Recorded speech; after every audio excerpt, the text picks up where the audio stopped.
Yeah, just a quick review of the APEXUP compression knee sleeve. Basically, this sleeve is made specifically for people with knee pain or they have some kind of knee problem that they're struggling with. So the idea here is that you put the sleeve on and it supports the joint and the surrounding soft tissues, the muscles around the knee. Also restricts your knee motion a certain amount. And that way your knee has a chance to rest and recover and it doesn't get so overstressed as you're doing things. That all helps the healing process get over the knee pain. So a few points about this particular sleeve.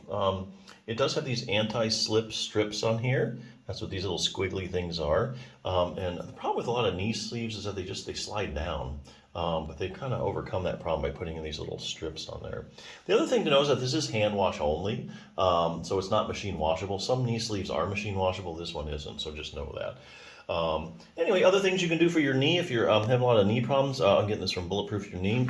If you have any kind of knee problems, make sure you're doing at least one exercise for your quadriceps muscle. Quadriceps is a group of 4 muscles, and collectively you call it the quads or the quadriceps, and they sit right above your kneecap, so there's your kneecap or patella. So what happens is when researchers have went around to people with various knee problems, and they tested all the muscles around the knee, and they find selectively with most knee problems, you have a problem with decreased quadriceps strength. And some of these studies are looking at doing CT scans and looking at cross-sectional area, and they're finding them smaller than normal. So for some reason, just the quads really take the hit. So for instance, knee swelling in the quadriceps. Another study demonstrated that even if you have as little as 20 milliliters of fluid in your knee, which is just over a tablespoon, it's enough to decrease the strength of your quadriceps muscle. So if you have any kind of swelling in your knee, whether it's acute or it's chronic, like long-term, it can take its toll on your quads. Ligament problems in the quadriceps is like your anterior cruciate ligament. That's your ACL. So you've heard of like football players tearing their ACL. So one study looked at people who had completely ruptured their ACL. Researchers found the strength of the quadriceps muscle in the injured leg was decreased by 25 to 30%.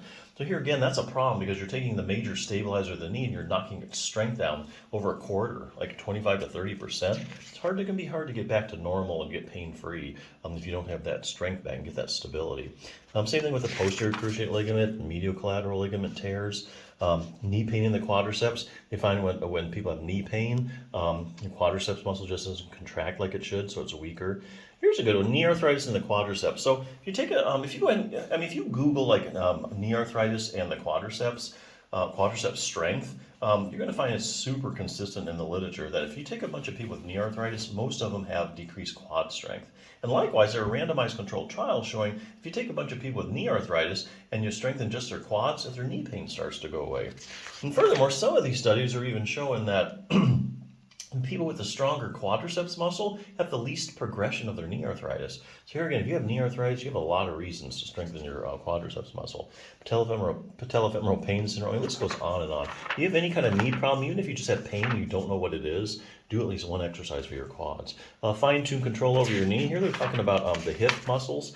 So sometimes your knee, you get really bad knee pain. There's nothing at all wrong with your knee. The problem's up here at the hip. So classic cases like iliotibial band syndrome. You take a bunch of people with iliotibial band syndrome and you muscle test their hip muscles. But they're finding is they have unusually weak hip abductors. So that's a muscle that helps you bring your leg out to the side and also keeps your pelvis level every time you take a step. So here again, just like with knee arthritis, these are randomized controlled trials. Take a bunch of people with iliotibial band syndrome and you strengthen their hip abductors, the iliotibial band syndrome starts to go away. So isn't that interesting? Knee flexibility. Well, we all know our knee has to be bent and straightened sufficiently. A lot of people don't know, however, is that your knee actually rotates. So that's another motion. This is a little test to see if you have it. About the last 10 to 15 degrees of you straightening your leg out, your knee actually rotates laterally. And here's a little test that here you can see with the dots. So that's what they call an accessory motion that your knee has to have good range of motion. So that's something you can get back with certain stretching. Other things you can do, increase dynamic knee stability. Here I think they're talking about proprioception. So proprioception is your position sense. So if I suddenly turn the lights out now in your pitch black room, you're probably going to be able to tell me whether your knee is bent or straight. And that's because you have these little receptors in the joint and the surrounding muscles that constantly give your brain feedback as to where your knee is in space. So when researchers test proprioception with various knee problems, they find that it's decreased. It's not like these people don't know where their knee is, because that'd be like a big neurological issue. It's just that this isn't normal. It just isn't normal compared to, like, their other leg, or age match, sex match controls and stuff. And likewise, here again, you get your proprioception. There are exercises you can do to actually get that back. So that's something you definitely need. But anyway, hey, nothing's as quick as putting on a knee sleeve. You put it on. A lot of people report the pain is better instantly. So yeah, it's a good one. Check it out.